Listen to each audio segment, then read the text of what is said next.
All right, so this is one of my favorite effects. I'm going to show you how to do it. It's real quick. It's very simple, but it's one of the most impactful effects I know. It's just a beautiful effect. So I've just downloaded a picture, a stock photo of some eyes here. I hope there's no copyright infringement. And the first thing you're going to do is you're going to go into selective editing. That's right here. You're going to make sure it's turned on, otherwise nothing will happen. You'll be making all these adjustments and just nothing will happen. The first thing I'm going to do is add a spot. Okay, you're going to center that as close as you can over the center of the eye. And then you're going to drag these little tabs here to make it match the size of the eye as close as you can. You don't want it to spill over the eye into the whites because that'll look nasty. And this tab here is actually really useful because you can nearly match the shape of the eyelid, which is really, really cool.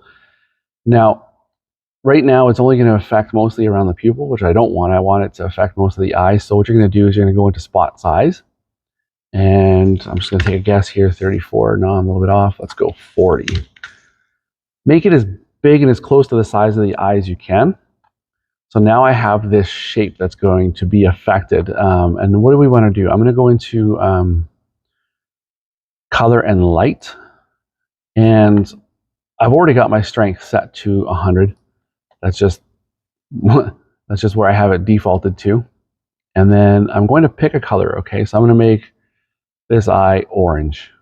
So you can see it's already starting to make it orange a bit. Got a pretty cool effect already, but I'm going to bring that up. I'm going to bring it up to about 80. Look at that, guys. Isn't that amazing? Her eye's orange now. And then I'm going to go back up here and I'm going to set the chrominance down. I'm going to go to about -7, -8, around there, see what happens.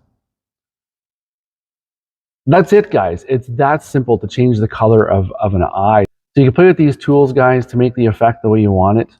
I like leaving some of that natural color in there. You can blow it right out, but it looks a little bit more natural, I think, if you leave that in. And then I'm going to go back here and I'm going to duplicate this. Let's create another one. You can see it's affecting her nose there. I'm going to place it over the other eye. And you can see it's working over there. And I'm going to make that eye purple. Check this out. And drag that over. Beautiful, right, guys? Actually, I'm going to make this one purple too, just because it's so cool. Now, guys, you can use this effect not only to change the color of somebody's eyes and give it that kind of wow factor. You could also use it to enhance their natural color. I'm going to bring this all the way down. See what the natural color is. It's kind of a blue-green. I'm going to bring that in there, and then I'm going to bring it up just enough to enhance the natural color. So not every photo shoot you're going to want to give people purple and green eyes, right?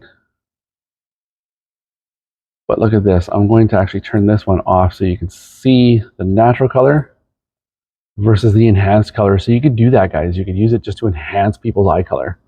Okay, so that's my my tool for today. If that was useful to you at all in any way, leave this video a like. If there's anything I missed, if there's any way of doing this that you think might be better, leave a comment down below. We'll talk about it.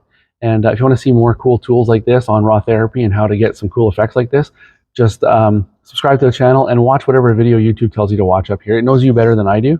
So whatever video it puts here, you're probably going to enjoy. All right, guys, take care until next time.